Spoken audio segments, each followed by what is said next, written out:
On June 4th, 1967, the infant state of Israel found itself on the brink of annihilation.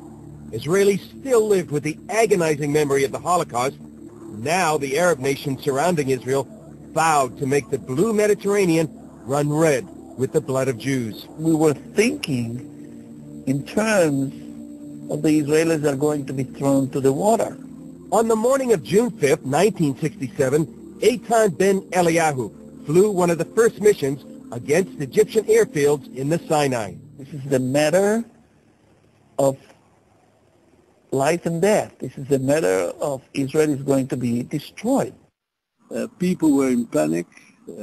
People were talking about the imminent destruction of the state of Israel, of a war in which there will be an enormous number of casualties. At least 10,000 people will be killed.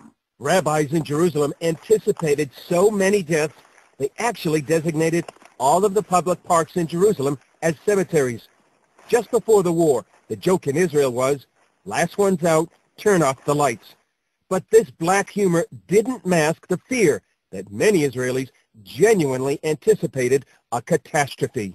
Israel found itself outnumbered and outgunned on three fronts: Egypt to the south, Jordan to the east, and Syria to the north. The Soviet Union had poured $2 billion worth of arms into the Arab nations. Israel's enemies brought twice as many soldiers, 3 times as many tanks, and 4 times as many airplanes to the battlefield. But just before the war, Egypt, Israel's main enemy, suffered a series of major mistakes and mishaps. There was this miscommunication between the President Nasser and his top generals, and everything didn't work according to what they thought. And when the war broke, you could see and hear, which we did. We heard them. You could see and hear that the Egyptian High Command was not in control. Egypt's High Command also dismissed warnings by mid-level Egyptian intelligence officers of an imminent Israeli air attack. The night before the war, Egypt's Commander-in-Chief, Abed Amir, gathered his high command for a party at an airbase far away from the front lines. They were caught by surprise, totally. I mean, some of them were trying to take to the air in order to join their units. They couldn't do it. 2 weeks before the war, Egypt replaced nearly all of its commanders in Sinai with officers unfamiliar with the terrain. On the morning of June 5th, Jordanian radar detected the Israeli Air Force taking off. They sent a red alert to Cairo, but the decoding officer used the wrong day's code and failed to decipher the vital information. The warning never came. Instead, the Israeli Air Force decimated the Egyptian Air Force on the ground, the key to the outcome of the war. Some, like author Sarah Rigler, who's written on the Six-Day War, believe this series of Egyptian mistakes reveals the work of an unseen hand. You can say, oh, wow, what a lucky coincidence. Or you can see the divine hand. We see that God arranged all these things to happen the way they did because he wanted the Israeli strike to succeed. He wanted us to win. He wanted us to regain our holy places. To some, the confusion in the Egyptian command just before the war evoked memories of the biblical story of Gideon routing the enemies of Israel. Instead of annihilation, Israel won one of the most decisive victories in military history.